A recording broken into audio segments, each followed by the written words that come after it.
اپنے والدین کے ساتھ احسان والا نیکی والا رویہ اختیار کرو۔ اس آیہ مقدسہ پر بہت سارے لوگوں نے بہت کچھ کہا ہے، لیکن علامہ سید محمود آلوسی اندلسی رحمۃ اللہ علیہ نے فرمایا موبائل فون سائلنٹ کر دیں، اور یہ جو ویڈیو بناتے تھک جاتے ہیں دوست موبائل فون والے، یہ میرا خیال ہے ویڈیو والے بھائی سے ہی کوئی رابطہ شابطہ کر لیں تو تھکاوٹ نہیں ہوگی، بنی بنائی مل جائے گی۔ تصویریں اتنا زیادہ ضروری نہیں جتنی ہم نے ضرورت بنا لی ہے، بس ٹھیک ہے ضرورت کے تحت ٹھیک ہے، اتنا زیادہ اس پہ فوکس نہ کریں ورنہ اصل کام رہ جاتا ہے۔ ہم نے تو دل میں سجا رکھی ہے تصویر یار، بس ذرا گردن جھکائی دیکھ لی، اس لیے اتنا زیادہ اس کو ضروری نہ بنائیں، حد ہی ہو گئی ہے تصویروں والی۔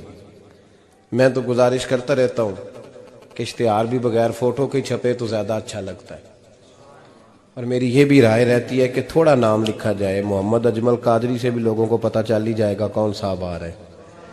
ہمارے اشتہار پہ کچھ ایسے القابات لکھے ہوتے ہیں جن کا عام آدمی کو ترجمہ بھی نہیں آتا ہوتا، تو ایسی چیزیں پرنٹ کرنے کی کیا ضرورت ہے؟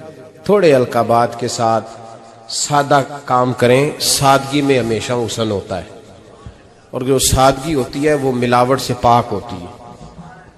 اللہ تعالیٰ آپ کو بہترین، بس بیٹھ جائیں اپنی جگہ پہ بھائی، تشریف رکھیں سارے سنگی، اور میری طرف توجہ کریں۔ بچہ کوئی اٹھے تو اسے پیار سے بٹھا دیں۔ میں ذرا ٹھنڈی ٹھنڈی تقریر کرنے والا ہوں، تو چلو اثر کرے نہ کرے سن تو لے میری فریاد، نہیں ہے داد کا طالب یہ بندہ آزاد، اور سبحان اللہ بھی صرف آپ نے اللہ کی رضا کے لیے کہنی ہے، یہ بھی یاد رکھیں۔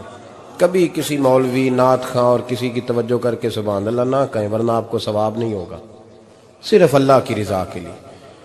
اور میرے لیے یہ بھی کافی ہے کہ آپ چپ کر کے بھی سنیں تو مجھے اس کا بھی بڑا فائدہ ہے، سننا بہرحال آپ کے لیے بہتر ہے، اس پہ ضرور سنیں۔ میں چھوٹا آدمی ہوں لیکن کچھ باتوں سے بڑا پریشان ہو جاتا ہوں۔ جب لوگ کہتے ہیں نا جس کا ایمان ہے وہ پڑھے، تو جو بیچارہ ٹینشن میں بیٹھا ہے، سوچ کہیں اور چلی گئی ہے، وہ بے ایمان تو نہیں نا؟ تو کیوں اس قسم کے جملے ہم بولتے ہیں جن کی شریعت ہی ہمیں گنجائش نہیں دیتی، اجازت نہیں دیتی کہ جس کا ایمان ہے وہ ہاتھ کھڑا کر لے؟ تو جس نے تازہ بائی پاس کرایا دل کا، وہ ہاتھ کھڑا کرے گا تو مر جائے گا بیچارہ، اس کو حکم ہے کہ وہ نیچے رکھے۔ یہ جذبہ ہے، ضرور ہونا چاہیے۔ ہاتھ کھڑے دیے ہی اللہ رسول نے اپنے لیے ہیں تو ہونا ضرور چاہیے، لیکن اس کو اتنا فرض نہیں سمجھنا چاہیے۔ ماحول میں بہت زیادہ، اور ایک اور بڑا ایشو ہے ہماری محفلوں میں، وہ نوٹ پھینکنے کا ہے۔ کیا ضرورت ہے؟ نذرانے کا یہ سٹائل نہیں، نہ یہ کام کریں۔ میلاد کی محفل میں آ کے بھی غریب آدمی پریشان رہتا ہے، وہ کہندا میرے کو دتھی ہوندی تے میں بھی اگے بہندا، لہذا پیچھے بو لوگ کے دتھی جو کوئی نہیں۔ اس لیے میلاد کی محفلوں میں بھی جو 50,000 روپیہ دیتا ہے اس کی صدارت ہوتی ہے، اس کا کوئی مطلب نہیں۔ یہ جو اسٹیج ہے نا جس پہ آپ لوگ ہمیں دیکھ رہے ہیں، تو میرے جیسے لوگ آ گئے ہیں تو خرابی ہوئی ہے، ورنہ تو یہ پیر میرے علی شاہ کا اسٹیج ہے، ورنہ جو محدث اعظم مولانا سردار احمد صاحب کا اسٹیج ہے۔ اس پہ تو جو جس کا دل آتا ہے وہ کہتا جا رہا ہے، کوئی پتہ ہی نہیں کوئی کیا بول رہا ہے اور کون کس کا کلام پڑھ رہا ہے، کوئی اس نے تحقیق نہیں کرائی کہ یہ پڑھنے والا تھا بھی کہ نہیں، کوئی پتہ ہی نہیں۔ بڑے بڑے شعراء، مولانا حسن رضا صاحب جیسے لوگ نعت لکھتے تھے تو پہلے چیک کراتے تھے کہ ٹھیک ہے کہ نہیں، اب پتہ ہی کوئی نہیں۔ یہ بڑا سنجیدہ اسٹیج ہے، یہ میاں شیر محمد شرک پوری کا اسٹیج ہے، یہ حضرت امیر ملت کا اسٹیج ہے میرے بھائی، یہ علامہ کاظمی کا اسٹیج ہے، اور یہ میرے اعلیٰ حضرت فاضل بریلوی کے ماننے والوں کا اسٹیج ہے۔ اس میں کوئی ایسی حرکت نہ کرے، اور کبھی بھی محفل کو کمرشل نہ بنائے۔ زندگی میں یاد رکھ لیں اللہ رسول کی بارگاہ میں بھی جانا ہے۔ لوگ آ کے شکوہ کرتے ہیں فلانا مولوی پیسے مانگتا ہے، تو میں نے کہا وہ اس لیے مانگتا ہے کہ آپ دیتے ہیں۔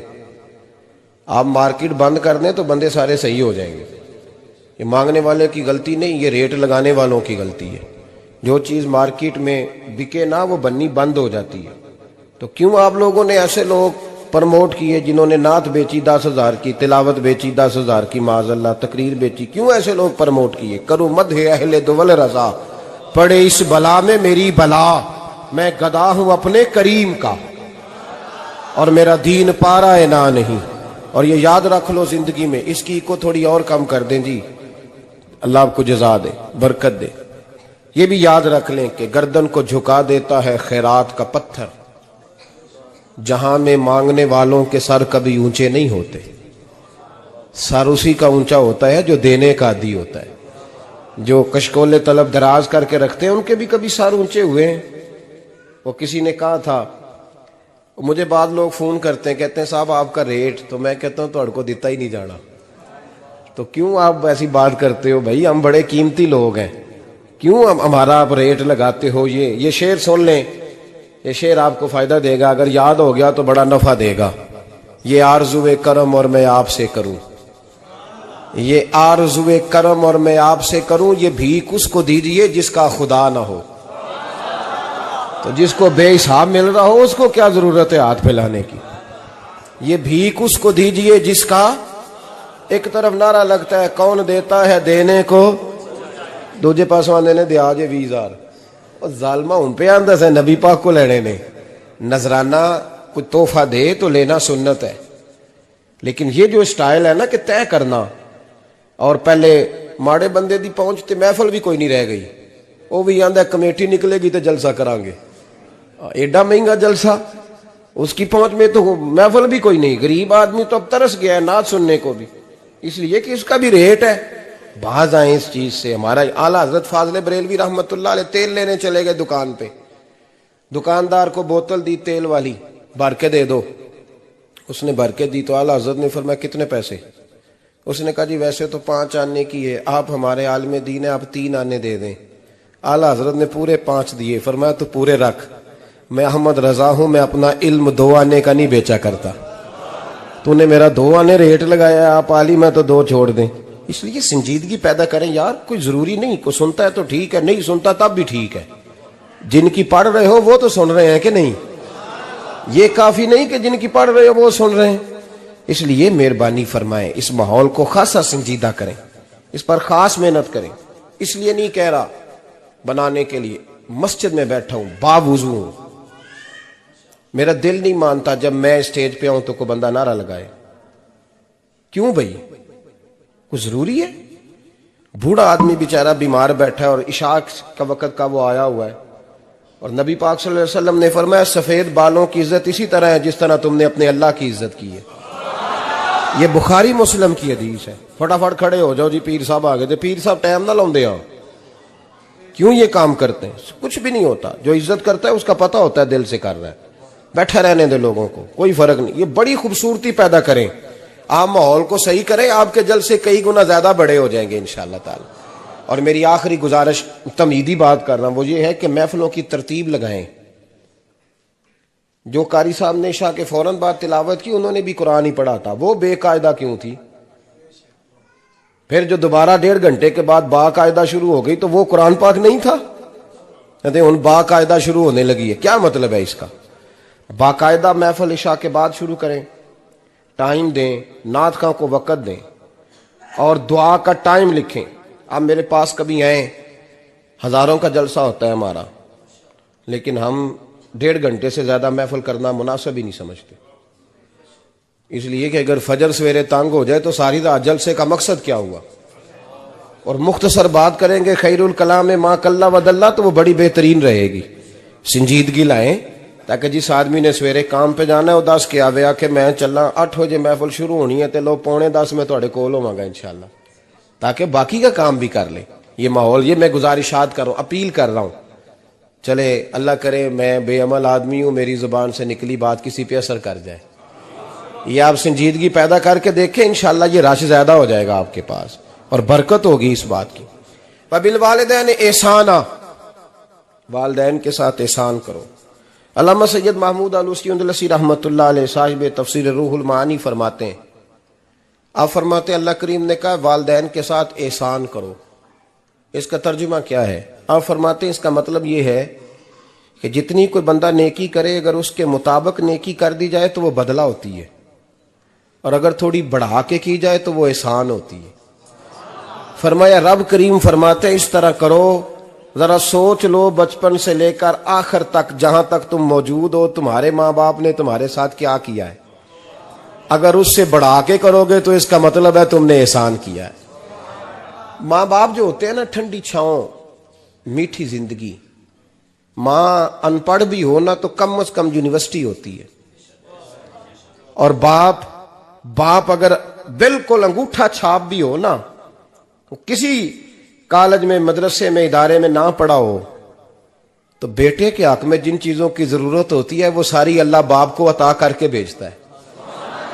ماں باپ کو نہ کچھ علم لدنی اللہ دیتا ہے کہ بچوں کے لیے کیسے آگے بڑھنا ہے۔ ماں باپ ایک حسن ہے معاشرے کا۔ رب تبارک و تعالیٰ کی دیکھیں نا، اللہ اکبر، دنیا میں کسی کی محبت جانچنی ہو نا تو محبت کی تمثیل دی جاتی ہے۔ وَتِلْكَ الْأَمْثَالُ نَضْرِبُهَا لِلنَّاسِ، اللہ لوگوں کے سمجھنے کے لیے مثالیں بیان فرماتا ہے۔ اللہ تبارک و تعالیٰ نے جب اپنا آپ سمجھانا چاہا نا، توجہ ہے میری بات پر، جب مالک نے اپنا آپ سمجھانا چاہا تو میرے رب نے ماں باپ کی مثال بیان فرمائی۔ رب ارحمہما کما ربیانی صغیرا، یا اللہ ان دونوں پہ رحم فرما۔ اور یہ لفظ رب یہاں دو معنی میں آیا ہے، علماء بیٹھے۔ رب کا معنی ہوتا ہے تدریجن پالنا، کہ یا اللہ ان دونوں پہ رحم فرما جنہوں نے مجھے رب بن کے پالا۔ یعنی مطلب کیا، یہاں ربوبیت کا معنی پالنے کے معنی میں، تدریجن پالنا۔ میرے نبی پاک صلی اللہ علیہ وسلم نے فرمایا اللہ تم سے 70 ماؤں سے زیادہ محبت فرماتا ہے۔ یہ امام سیوطی نے در منصور میں روایت لکھی ہے۔ اچھا بھائی، اللہ نے بھی مثال ماں کی بیان فرمائی، فرمایا گھر جا کے اپنی اماں کو دیکھ لو، اماں تم سے کتنا پیار کرتی، بس اس پیار کو تولنا شروع کر تو 70 ماؤں سے بھی زیادہ رب تم سے محبت فرمانے والا ہے۔ ماں کے سینے میں نا، دیکھیں نا، ایک بچی ہوتی ہے BA، وہ اس نے کر لیا، اس کی اماں روز کہتی ہے بیٹے سویرے اٹھا کر۔ ساس کے پاس جائے گی تو وہ کہے گی کہ اس کی اماں نے سویرے اٹھنا سکھایا ہی نہیں، اور بیٹی کہتی ہے اماں جدو جاواں گی ویکھی جائے گی۔ اچھا اس کی شادی ہو گئی، اس کی ساس نے آہستہ آہستہ شکوے شروع کر دیے، خامن سے کہنے لگی تو اس کو اٹھاتا ہی نہیں سویرے۔ وہ بھی کہتا ہے کمرے میں جا کے اماں شکوہ کرتی ہے تو اٹھتی نہیں، اور بچی لاڈلی تھی، وہ نہیں تھی اٹھتی ٹائم پہ۔ زندگی کے 22 سال 23 سال وہ سویرے نہیں اٹھی، وقت پہ نہیں اٹھی، مثال دے رہا ہوں۔ پھر اسی بیٹی کو اللہ نے ایک بیٹا عطا کر دیا۔ صبح 100 آواز اس کی اماں دیتی تھی پر اس کی آنکھ نہیں کھلتی تھی، لیکن اسی بیٹی کا بیٹا سحری کے وقت ہلکا سا روتا ہے، ساری دنیا سوئی ہے پر اماں اس کی فٹافٹ جاگتی ہے، فٹافٹ جاگتی ہے۔ ایک آدمی تھا تو اس کی بیوی انتقال کر گئی اور اس نے طلاق دے دی۔ 10-11 سال کا اس کا بیٹا تھا، اس نے دوسری شادی کر لی۔ ایک دن اپنے بیٹے سے کہنے لگا بیٹے وہ سگی اماں ٹھیک تھی یا یہ والی ٹھیک ہے؟ تو بیٹا کہنے لگا ابا جی یہ ٹھیک ہے، وہ سگی امی جھوٹ بڑے بولتی تھی، سگی امی جھوٹ بڑے بولتی تھی، جھوٹی تھی، یہ سچی ہے۔ اس نے کہا بیوقوف تیری ماں جھوٹی تھی؟ اس نے کہا ابا بڑی۔ کہا کس طرح؟ کہنے لگا ابا جی میں نا کبھی، آپ کو پتا میں شرارتی ہوں، کبھی میں شرارت کرتا تھا نا، کوئی برتن توڑ دیتا تھا تو میری سگی اماں مجھے تھپڑ مار کے باہر نکالتی تھی، کہتی تھی میں تالا لگاؤں گی باورچی خانے کو، تجھے ساری رات روٹی نہیں دینی، تو آج بھوکا ہی رہے گا، بالکل نہیں دینا، ساری رات نہیں دینا۔ بڑے دعوے کرتی تھی، قسمیں اٹھاتی تھی، پر بڑی جھوٹی تھی۔ آدھا گھنٹہ بھی نہیں گزرتا تھا تو گلیوں میں مجھے ڈھونڈنے لگ جاتی تھی، ڈھونڈ کے لاتی تھی، ڈھونڈ کے، اور لا کے نا تو غلطی میری ہوتی تھی، رونا میری اماں شروع کر دیتی تھی، وے اوے مینوں نہ ستایا کر وے پترا۔ پھر میری مرضی کا کھانا مجھے پکا کے دیتی تھی، میری مرضی کا، اور پھر میری اماں مجھے تحفہ بھی دیتی تھی۔ ابا جی وہ جھوٹی تھی، پہلے کہہ رہی تھی ساری رات نہیں دینا، اب آدھا گھنٹہ، یہ بڑی سچی ہے جواب بھائی ہے۔ میں شرارت کرتا ہوں تو تھپڑ مار کے نکال دیتی ہے، کہتی ہے روٹی نہیں دینی، پھر میں ساری رات رو کے گزارتا ہوں پر نہیں دیتی۔ یہ سچی ہے، وہ جھوٹی تھی۔ تو ماں کے درد کو کیا سمجھے؟ بچے تو کہتے ہیں اماں نے ہمیں قید کر دیا، اماں کہتی ہے میری مرضی سے کھاؤ، اور تجھے نہیں پتا اس نے قید نہیں کیا، وہ تم سے پیار بڑا سچا کرتی، اور بڑا سچا پیار کرتی ہے تیرے ساتھ، بڑا سچا۔ بیٹا برگر کھا کے آ جاتا ہے، اماں کہتی ہے روٹی کھا لے، کہتا ہے نہیں آپ نے بینگن پکائے ہوئے ہیں میں نے نہیں کھانے، تو اماں منتیں کرتی ہے، کہتی ہے چل توں دس کی کھانا ہے،